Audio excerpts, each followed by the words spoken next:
Hello. All right, more presidents. Follow my pencil. Got it? Okay. All right, so we are going to start with the 13th president, Millard Fillmore. He was the 13th president from 1850 to 1853. Only 3 years. Stalwart and staid, this Whig tried to please everybody. The second man to take office following a president's death. Laid the groundwork for trade agreements with Japan. All right, so let's see what his deal is. A simple frontier boy, I was born in a log cabin and educated in a one-room schoolhouse. I worked my way to the top, proving that a man could come from humble beginnings and rise to the highest office in the land. Unfortunately,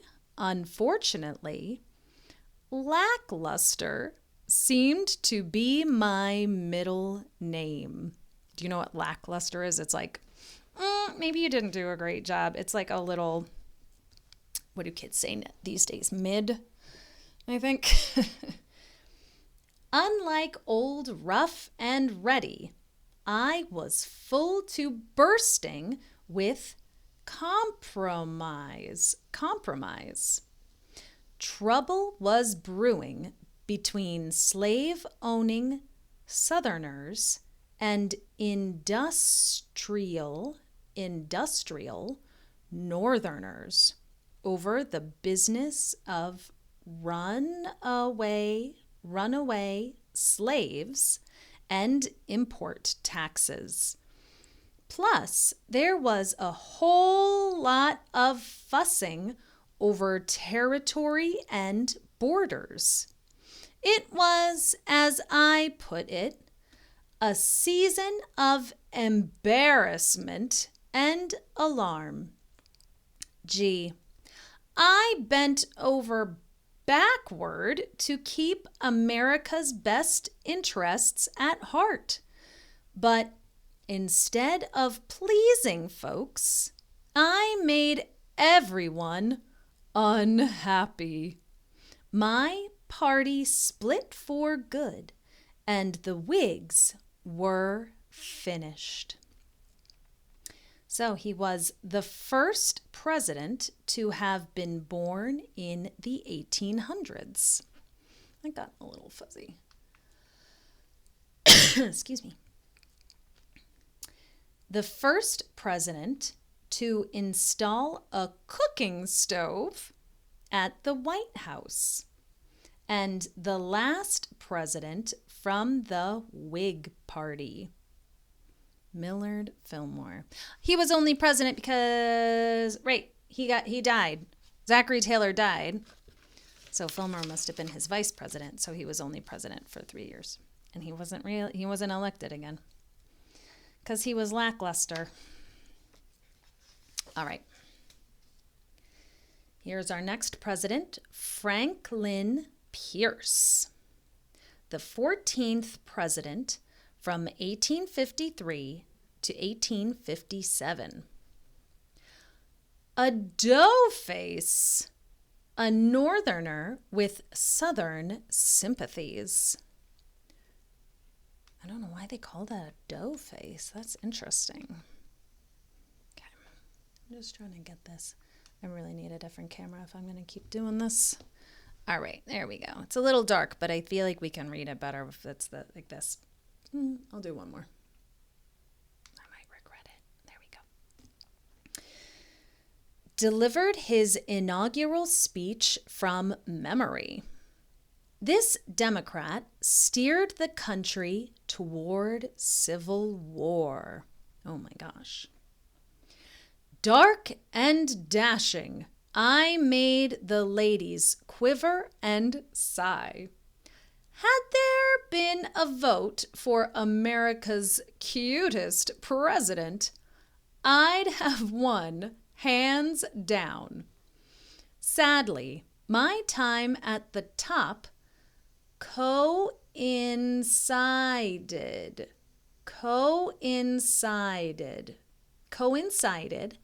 with personal tragedy. My son was killed in a train crash, and I struggled to cope at the White House. Despite feckless Fillmore's compromises, the nation seemed intent on civil war. Sick as a dog, I was helpless to stop it. I decided to let settlers in Kansas territory, make up their own minds on whether to be a slave state, which ignored Monroe's Missouri Compromise. Boy, was that a bad idea. Before you could say emancipation, that T-I-O-N, you're going to see a lot, says shun, right? Emancipation. People were busy killing each other. The situation was almost just as bad in Congress. Some senators armed themselves after a fight broke out. This was just a sign of the unrest yet to come. And we know what's coming soon, the Civil War, right? So things were not going well. So Franklin Pierce was the first president to employ a full-time bodyguard. The last president to have been injured in the Mexican-American War. And the only president to have been a native of New Hampshire. Very interesting. All right. And our last president of this little chunk is James Buchanan. James Buchanan. He was the 15th president from 1857 to 1861. Oh, we're seeing doughface again. Wonder why I've never heard that term before. This doughface Democrat was widely seen as a failure. Old Buck didn't prepare for war or try to prevent it. Pledged not to seek a second term in office from the start. I'd been in politics more than 40 years by the time the country pinned its hopes on me to mend its breaking heart. But instead of finding ways to fix our divided nation, there it is again, that T-I-O-N, shun, okay? I managed to frustrate everyone. Civil war was a knockin' at the door, and I opened up and let it come right on in. Northern states thought slavery was wrong and should be abolished, while Southern states depended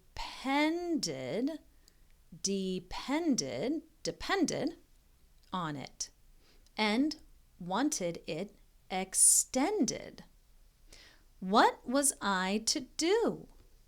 My indecision split the Democrats and guaranteed victory at the next election for the Republicans, a newly formed party of Whigs and Democrats with Northern sympathies.